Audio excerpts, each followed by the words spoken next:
Hey, Truth Seekers. Happy Sabbath. Welcome back. Today we're going to be talking about Hebrew scholar Dennis Prager and his whiff on Cain's trajectory. Now, if you haven't already, I did a video recently in this line called The Least Understood Principle of the Gospel. So if you haven't heard it yet, you should go check it out. It'll kind of give you the backstory, inform you on the reason I made this video. And also the notes and script for this one are on Medium if you'd like to check it out or reference anything.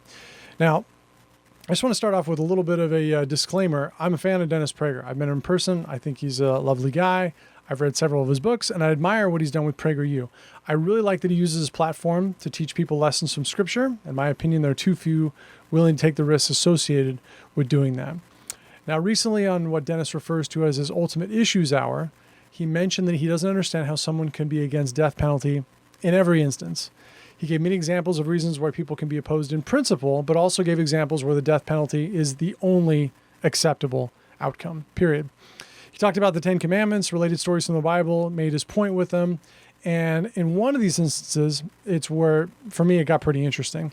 A caller phoned in, I'm going to play it for you, basically saying that if murder should result in the forfeiture of your own life, why didn't Cain forfeit his life for killing? Roll tape. Hey, Dennis. Great show. Thank you. Love the Ultimate Issues. Cain, we're told in the Bible, was the first murderer, and he did not receive capital punishment. He was exiled. What are your thoughts on that? There are a number of thoughts. First of all, that preceded the law that God gave to Noah and humanity.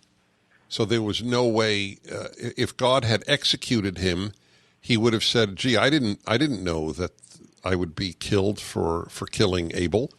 He would have had a good defense in saying, oh, this is a punishment that I never knew existed.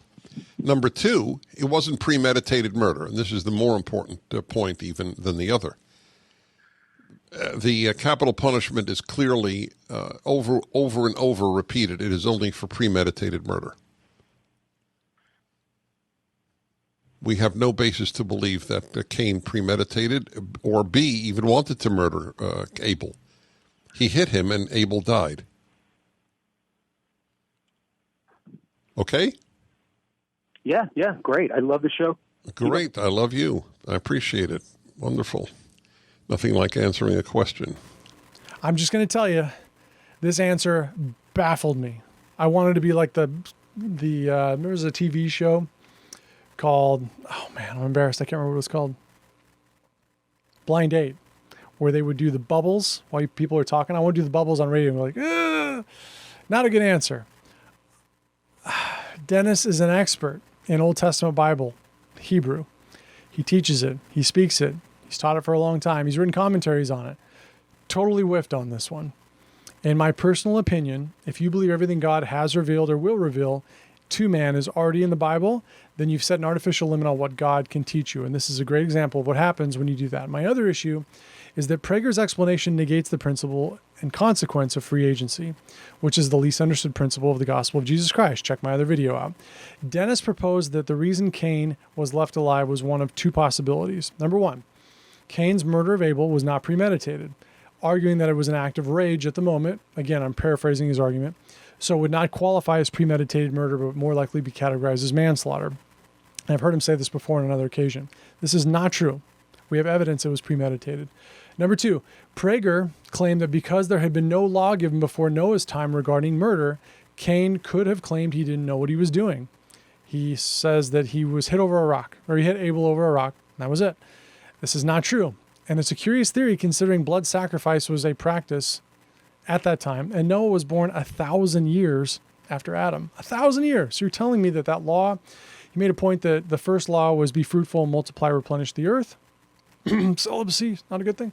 And the second one was that should be no murder. A murderer should forfeit his life. And 1,000 years in between. That leaves some holes. So Hebrew tradition has it that Cain carefully concealed the body of young Abel so that his act of fratricide would not be detected. Cain's killing of Abel was not only premeditated murder, it was a conspiracy. It was not a fluke. It was Epstein/Clinton level behavior, and that's existed since that time forward. Now I want to go over a few quick references. If Prager was aware of them or read them, would probably clear this up real quick. So you're welcome. And I think they lay waste to the conjecture that he was explaining on this issue, and the guy that was totally grateful for the answer he got, which will forever make him be suspicious of the actual answer. Throw him off the trail, if you will. In the book of Moses, chapter 5, verse 27, Adam and his wife mourned before the Lord because of Cain and his brethren. And it came to pass that Cain took one of his brother's daughters to wife, and they loved Satan more than God. And Satan said unto Cain, Swear unto me by the throat, and if thou tell it, thou shalt die. And swear thy brethren by their heads and by the living God that they tell it not. For if they tell it, they shall surely die. Where have we heard that before? And this, that thy father may not know it. And this day I will deliver thy brother Abel into thine hands. And Satan sware unto Cain that he would do according to his commands, and all these things were done in secret. Covenant, secrecy, treachery. And Cain said, Truly I am Mahan, the master of the great secret, that I may murder and get gain. Wherefore Cain was called Master Mahan, and he glorified in wickedness. And Cain went into the field, and Cain talked with Abel his brother. And it came to pass that while they were in the field, Cain rose up against Abel and slew him. Phone call. And Cain glorified in what he done, saying, I am free. Surely the flocks of my brother falleth into my hands. Does that sound like someone who didn't know what he was doing and who didn't premeditate it? And the Lord said unto Cain, Where is Abel thy brother? And he said, I know not. Am I my brother's keeper? Apparently not. And the Lord said, What hast thou done? The voice of thy brother's blood cries from the ground. And now thou shalt be cursed from the earth, which hath opened her mouth to receive thy brother's blood from thy hand. When thou tillest the ground, it shall not henceforth yield unto thee strength. A fugitive and a vagabond shalt thou be in the earth. And Cain said unto the Lord, Satan tempted me because of my brother's flocks, and I was wroth also. For his offering thou didst accept, and not mine. My punishment is greater than I can bear. We'll come back to that. Behold, thou hast driven me out this day from the face of the Lord, and from the face thy face shall be hid, and I shall be a fugitive and a vagabond. And it shall come to pass that he that findeth me will slay me, because of mine iniquities. For these things are not hid from the Lord. And I, the Lord, said unto him, Whosoever slayeth thee, vengeance shall be taken on him sevenfold. And I, the Lord, set a mark upon Cain, lest any finding him should kill him. So, this short interaction not only refutes both of Prager's explanations, but also offers additional insight into the man. Not only was Cain unremorseful for murdering his brother, like all evil men, he was far more concerned about what should happen to him after the event, and that his punishment was unfair. He was not free, as he'd been led to believe he would be. This was not a random act. It was a conspiracy. Now, another example in the Doctrine and Covenants, 84 verse 14, it says, Which Abraham received the priesthood from Melchizedek, who received it through the lineage of his fathers, even to Noah, and from Noah to Enoch, through the lineage of their fathers, and from Enoch to Abel, who was slain by the conspiracy of his brother, who received the priesthood by the commandments of God, by the hand of his father Adam, who was the first man. So we know that Abel had the priesthood, which is why he was doing priesthood sacrifices, which is why Cain was jealous of him, which is why he murdered him and tried to cover it up when Satan tempted him. So Satan's temptation was 1, coveting, 2, secrecy, 3, reward. It's not a difficult pattern to figure out, and it's definitely premeditated. The Book of Mormon elaborates on the arrangement between Satan and evil men with a title referred to as secret combinations. Now, the reason this is so important is because this is something that's been had from that day to today. There are groups that use secrecy, conspiracy, and they do it to gain political power. They utilize the agreements to commit theft, rape, murder, you name it, to get gain. It is prophesied that these are a great threat to any civilization. Here's an example. In Helaman chapter 6 or 7, verse 22, And it came to pass that they did have their signs, yea, their secret signs, and their secret words, and this that they might distinguish a brother who had entered into the covenant, that whatsoever wickedness his brother should do, he should not be injured by his brethren, nor those who did belong to his band, who had taken this covenant. Epstein, Clinton. Thus they might murder and plunder and steal and commit whoredoms and all manner of wickedness, contrary to the laws of their country and also the laws of their God. And whosoever of those belong to their band should reveal unto the world the wickedness, and their abomination should be tried, not according to the laws of the country, but according to the laws of their wickedness, which had been given them by Gadi Anton and Kishkumen. Now behold, it is these secret oaths and covenants which Alma commanded his son should not go forth unto the world, lest they should be a means of bringing down people unto destruction. Here's the important part for Cain. Behold, those secret oaths and covenants did not come forth unto Gadi Anton from the records, But behold, they were put in the heart of Gadianton by the same being who did entice our first parents to partake of the forbidden fruit. Yea, that same being who did plot with Cain, that if he would murder his brother Abel, it should not be known to the world, secrecy, and he did plot with Cain and his followers from that time forth. Secrecy, covenant, reward. These sources confirm the behavior we should expect from a man with the character of Cain. Now, if you don't believe those are inspired sources, even though they happen to exactly outline the narrative and behavior Cain followed, here's Josephus, who was a biblical era historian, a Jew, and someone who has a lot of extra biblical insights on the context of what was happening around the times they were written. Josephus, the Jewish historian, has the following observation. When Cain had traveled over many countries, he with his wife built a city named Nod, which is a place so called, and there he settled his abode, where also he had children. However, he did not accept his punishment in order to amendment, but to increase his wickedness, for he only aimed to procure everything that was his own bodily pleasure. Though it obliged him to be injurious to his neighbor, he augmented his household substance with much wealth by rapine and violence. He excited his acquaintances to procure pleasure and spoils by robbery, and became a great leader of men into wicked courses. He also introduced a change in the way of simplicity wherein men lived before. He changed the world into cunning craftiness.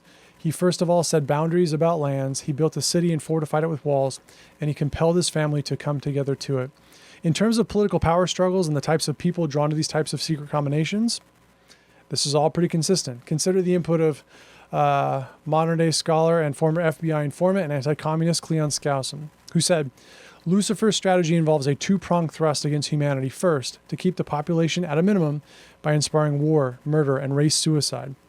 Second, to use ignorance, deception, jealousy, greed, and strife to spread wickedness among whatever population survives so that humanity will not be effective in accomplishing the work which Earth Life was designed to achieve. The whole panorama of history reveals a continuous campaign on the part of the adversary to destroy human life either by violence or by corruption. Inflamed by the prospect of unearned spoils, he knew they would conspire together to kill and get gain. In fact, during Cain's lifetime, we shall see that his descendants mobilized their forces and spread terror across the land, massacring men, women, and children, annihilating whole nations. The theory that Cain acted without premeditation, and perhaps without premeditated malice, is not consistent with the inspired scriptural record or Josephus' account of the type of man that Cain was. While it can be argued or speculated why God preserved Cain from death, it is clear that that Cain was not only tempted, but was in league with Satan to murder Abel in order to get gain, and was promised certain things in return. Who alive today will fail to see the same pattern among evil men hell-bent on gaining power? Here's another excerpt from approximately 30 BC regarding societies where laws cannot be enforced due to too few men who respect them and too many who surreptitiously subvert them through secret combinations. And a little hint, it didn't end well. For as their laws and their governments were established by the voice of the people, and they who chose evil were more numerous than they who chose good, therefore they were ripening for destruction, for the laws had become corrupted. Yea, and this was not all. They were stiff-necked people, insomuch that they could not be governed by the law nor justice, save it were to their destruction. This is where the USA may be headed if we stay on our current course, so it's nice to have a preview. And lastly, I'll say the thing that really irks me about Prager's explanation, other than the guy not questioning it, not seeming skeptical at all, is it completely, what's the word I want to use, undermines the fact that agency is behind these decisions. Cain wanted something. He knew that he'd be happy if he got it. He proclaimed afterwards that he was free, but he made a fatal error. He didn't understand exactly what he was doing. That's what happens with agency. We get to choose our punishment, even though we don't realize it at the time. Thanks for joining me. If you have any questions, disagreements, or insights, please leave them below in the comments. Thanks for subscribing, and we'll see you next time on Sunday School. Bye.